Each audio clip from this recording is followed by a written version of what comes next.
ಇನ್ನು ಬೆಂಗಳೂರಿನಲ್ಲಿ ಟ್ರಾಲಿ ಬ್ಯಾಗ್ನಲ್ಲಿ ಕಳ್ಳ ಸಾಗಣೆ ಯತ್ನ ಮಾಡ್ತಾ ಇದ್ದಂತ ವ್ಯಕ್ತಿಯನ್ನ ಬಂಧಿಸಲಾಗಿದೆ. ಏರ್ಪೋರ್ಟ್ನಲ್ಲಿ 40 ವನ್ಯಜೀವಿಗಳ ರಕ್ಷಣೆ ಮಾಡಿದ್ದಾರೆ ಅಧಿಕಾರಿಗಳು.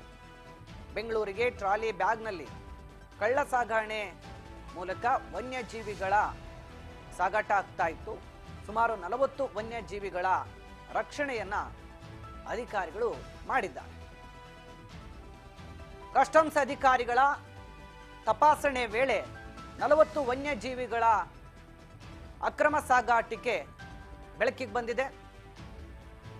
40 ವನ್ಯಜೀವಿಗಳನ್ನ ರಕ್ಷಿಸಿದ್ದಾರೆ ಕಸ್ಟಮ್ಸ್ ಅಧಿಕಾರಿಗಳು. ಕೌಲಾಲಂಪುರದಿಂದ ಬೆಂಗಳೂರಿಗೆ ವನ್ಯಜೀವಿಗಳ ಸಾಗಣೆ ಮಾಡ್ತಾ ಇದ್ದಿದ್ದು ಬೆಳಕಿಗೆ ಬಂದಿದೆ. ಆಲ್ಡಾಬ್ರಾ ದೈತ್ಯ ಆಮೆಗಳು ನೋಡ್ತಾ ಇದ್ದೀರಲ್ಲ, ಇವು ಕೆಂಪು ಕಾಲಿನ ಆಮೆಗಳು. ನೋಡೋದಕ್ಕೆ ಇಲ್ಲಿ ಗಮನಿಸ್ತಾ ಇದ್ದೀವಿ, ಈಗ ನಿಮಗೆ ಕಾಣ್ತಾ ಇದೆಯಲ್ಲ, ಇವೇ ಆಮೆಗಳನ್ನ ಕಳ್ಳ ಸಾಗಾಣಿಕೆ ಮಾಡಲಾಗ್ತಿತ್ತು. ಹಲ್ಲಿಗಳು, ಶಿಂಗ್ಲಾ ಬ್ಯಾಕ್,